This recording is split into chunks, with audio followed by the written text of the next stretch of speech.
നമസ്കാരം. ഒട്ടും താമസിയാതെ ഇന്ത്യ ഭാരതമാകും,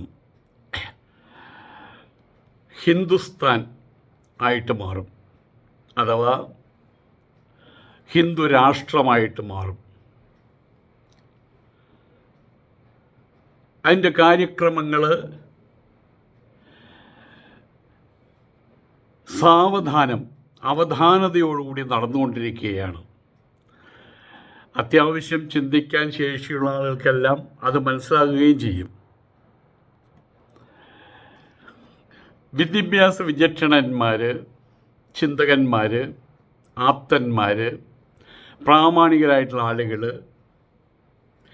ഇവരെല്ലാവരും ആയുധമായിട്ട് ബന്ധപ്പെട്ട സൂചനകൾ, സന്ദേശങ്ങൾ വേണ്ടത്ര നൽകുന്നുണ്ട്. സുപ്രീം കോടതി ജഡ്ജിയായിട്ടുള്ള ശ്രീ ഹരിശങ്കർ ജെയിൻ അദ്ദേഹം കൂടെ ഇറക്കുന്ന പ്രസ്താവനകളുടെ കോർ ഇത് തന്നെയാണ്. ഇതൊക്കെ കാര്യമായിട്ട് എടുക്കേണ്ടതുണ്ടോ എന്നൊരു ചോദ്യമുണ്ട്. ഇത്തരം പ്രസ്താവനകൾ കാറ്റത്തെ അപ്പൂപ്പൻ താടി പോലെ ഇങ്ങനെ പറന്ന് നടക്കും. ആദ്യഘട്ടത്തിൽ കനം കുറഞ്ഞ് മൃദുലതയുള്ള രസകരമായിട്ടുള്ളൊരു സന്തോഷകരമായിട്ടൊരു അനുഭവമാണത്. ഒരു കാര്യം ഓർക്കേണ്ടതുണ്ട്, ഇതിപ്പോൾ ഒരു നിഴൽ മാത്രമാണ്. ഛായാരൂപം എന്ന് പറയും, വ്യാളി ഛായ. ആദ്യം നിഴൽ മാത്രമേ ഉണ്ടാവുള്ളൂ, അതിൻ്റെ പുറകിലായിരിക്കും ഭയങ്കരനായിട്ടുള്ള വ്യാളി വരിക.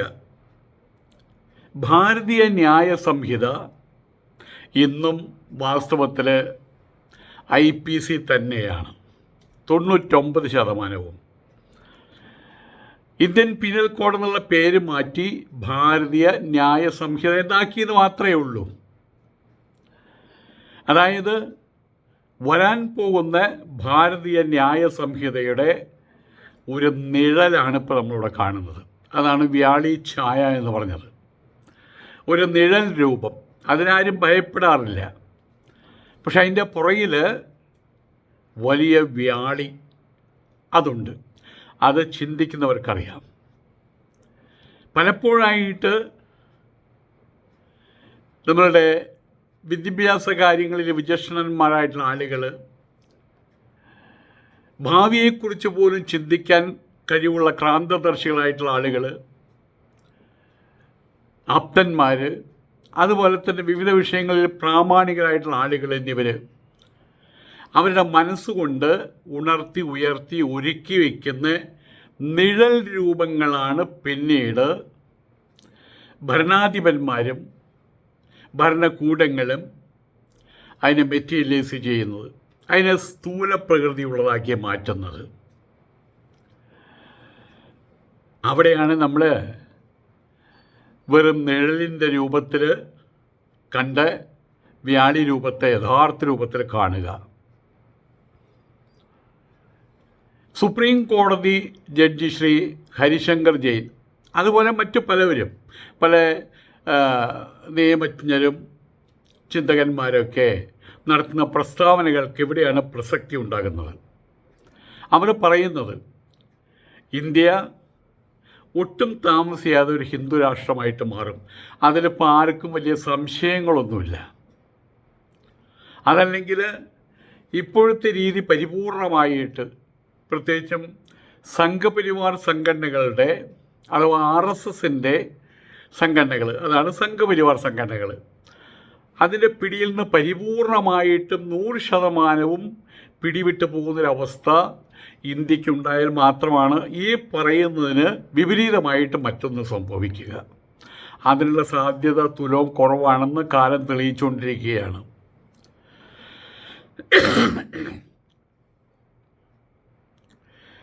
ഇന്ത്യ ഒരു സമ്പൂർണ്ണ ഹിന്ദു രാഷ്ട്രമായിട്ട് മാറുന്ന ആ ഒരു രൂപാന്തരീകരണം, ട്രാൻസ്ഫോർമേഷൻ അത് ഗതിവേഗത്തിലാണ് നടന്നുകൊണ്ടിരിക്കുന്നത്.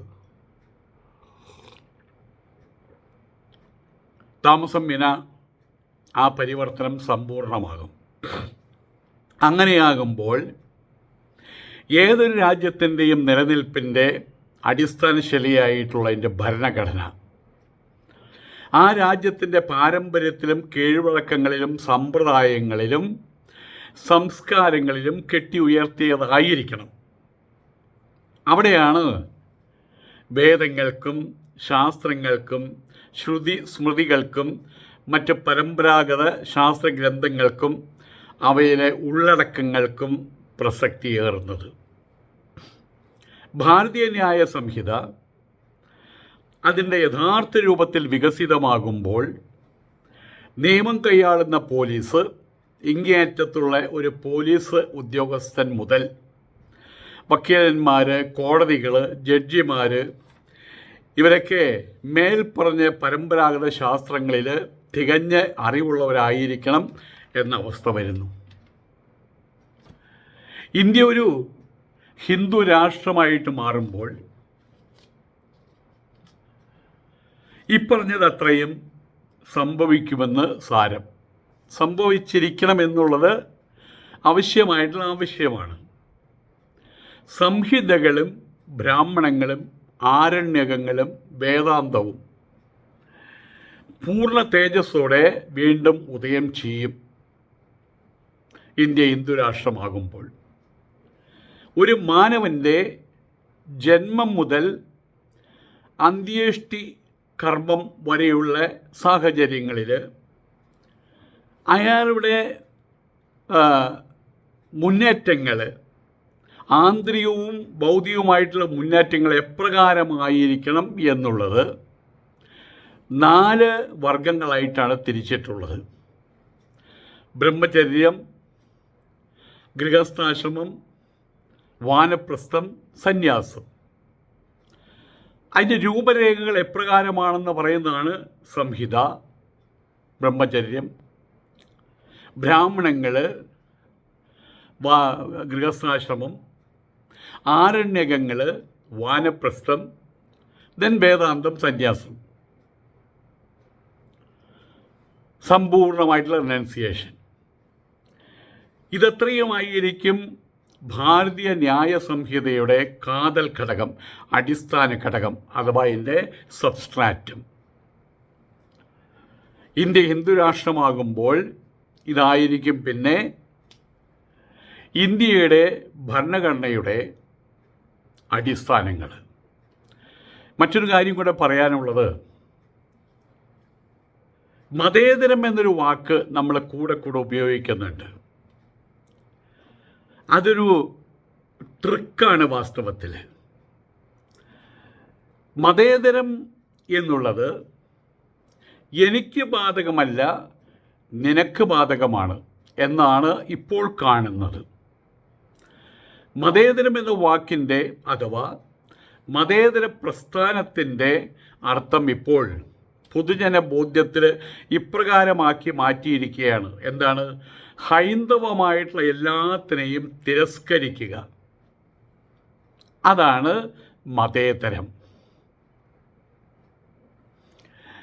ഇന്ത്യൻ പീനൽ കോഡ് എന്ന അഭിധ നാമം ഭാരതീയ ന്യായ സംഹിതയാക്കിയപ്പോൾ തന്നെ അതിൽ മതേതര വിരുദ്ധത കുത്തിക്കയറ്റാൻ ശ്രമിക്കുന്നവരുണ്ട്. കാരണം ഭാരതം അഥവാ ഭാരതീയത എന്നിങ്ങനെയുള്ളതെല്ലാം ആ വാക്കുകൾ അത്രയും, ആ നാമങ്ങൾ അത്രയും ഹൈന്ദവ ബിംബങ്ങളാണത്രേ. അങ്ങനെ മുന്നേറിക്കഴിഞ്ഞാൽ മതേതര ഇന്ത്യ എന്നത് ഹിന്ദുക്കളും ഹൈന്ദവവും സനാതനധർമ്മവും അടിച്ചു തുടച്ചു മാറ്റപ്പെട്ട ഒരു ഇന്ത്യ എന്നായി വരും. അതൊക്കെ അങ്ങനെ നിൽക്കട്ടെ, നമുക്ക് ചില യാഥാർത്ഥ്യങ്ങളിലേക്ക് കടന്നു വരാം. ഇന്ത്യ ഇനി ഭാരതമാകും, അതിൽ സംശയമൊന്നുമില്ല, ആയിക്കൊണ്ടിരിക്കുകയാണ്. അതിൻ്റെ പ്രഖ്യാപനം അത് മാത്രമേ ഇനി ബാക്കിയുള്ളൂ. ഭാരതമെന്നാൽ അത് ഹിന്ദുസ്ഥാൻ തന്നെയാണ്. ഒന്നുകൂടി വ്യക്തമാക്കി കഴിഞ്ഞാൽ ഭരതൻ്റെ ദേശം അഥവാ ഹിന്ദുരാജ്യം. ആ രാജ്യത്തിൽ അടിമുടി അങ്ങ് മുതൽ ഇങ്ങ് വരെ ഇടതും വലതും മുന്നിലും പിന്നിലും തിര്യകൂർന്ന മതപൂർണം അത് ഹൈന്ദവമാകും. അതിലൂന്നിയ മതേതരത്വമുണ്ട്, ഭാരതീയതയിൽ ഊന്നിയ മതേതരത്വം. ഹൈന്ദവ സനാതനധർമ്മ ആർഷധർമ്മ ഭാവനയിൽ ഊന്നിയ മതേതരത്വം ആണ് ഭാവിയിലൂടെ ഉണ്ടാകുക. അതീവ മ്ലേച്ഛമായിട്ടുള്ള രാഷ്ട്രീയവും വർഗീയതയും ഭീകരവാദങ്ങൾ, രാഷ്ട്രത്തിൻ്റെ പാരമ്പര്യങ്ങളുടെ ധ്വംസന ചിന്തകളും ഭാരതരാഷ്ട്രത്തിൻ്റെ തനത് പാരമ്പര്യങ്ങളുടെ ധ്വംസനം, അതുമായിട്ട് ബന്ധപ്പെട്ട ചിന്തകളും ഈ മതേതരത്വത്തിന് മുമ്പിൽ അടിയറവ് പറഞ്ഞിരിക്കും. ഉള്ളതുപോലെ തന്നെ പറയാം, ഇന്ത്യ എന്നും ഭരതൻ്റെ നാടാണ്, ഭാരതമാണ്. ഭാരത സംസ്കാരം എന്നും എപ്പോഴും ഹൈന്ദവം തന്നെയാണ്. ആ ഹൈന്ദവീകതയിൽ ഉറച്ച മതേതരത്വം മനോഹരമാണ്, ഒപ്പം സുഗന്ധവാഹിനിയാണ്. അത് വെറും വാചാട്ടോപ പുകമറകൾ കൊണ്ട് ഇല്ലാതാക്കാൻ പലരും ശ്രമിക്കുന്നുണ്ട്. അതിന് കഴിയില്ല എന്നുള്ള കാര്യം വ്യക്തമായിക്കൊണ്ടിരിക്കുകയാണ്. ഇപ്പോഴേ ഈ ദേശത്ത് വസിക്കുന്നവരെല്ലാം തന്നെ ആ സത്യത്തെ അംഗീകരിക്കുവാനുള്ള വിധം മനസ്സിനെ ഒരുക്കിയാൽ നല്ലത്. അല്ലാത്തവർക്ക് ഒട്ടും മറയില്ലാതെ ഞാൻ പറയുകയാണ്, അഥവാ നാളെ ഇവിടെയുള്ള തലമുതിർന്ന എല്ലാവരും പറയാൻ പോകുന്നൊരു വാക്കാണ്, ഈ ദേശത്ത് വസിക്കുന്നവരെല്ലാം തന്നെ മേൽപ്പറഞ്ഞ സത്യത്തെ അംഗീകരിക്കാനുള്ള വിധം മനസ്സിനെ ഒരുക്കാൻ ബന്ധപ്പെടുന്നുണ്ടെങ്കിൽ, അവർക്ക് ഒരുക്കാൻ കഴിയാതെ വരുന്നുണ്ടെങ്കിൽ അവർക്ക് പോകാം. അന്നൊരിക്കൽ വരച്ചിട്ട് ആ വലിയ വരയുടെ അപ്പുറത്തേക്ക് പോകാം. 1947 മുഹമ്മദ് അലി ജിന്ന എന്ന് ഭ്രാന്തൻ കോറി വരച്ചിട്ട് ആ ഒരു വരയുണ്ടല്ലോ, ആ വരയുടെ അപ്പുറത്തേക്ക് പോകാം. ജയ് ശ്രീറാം.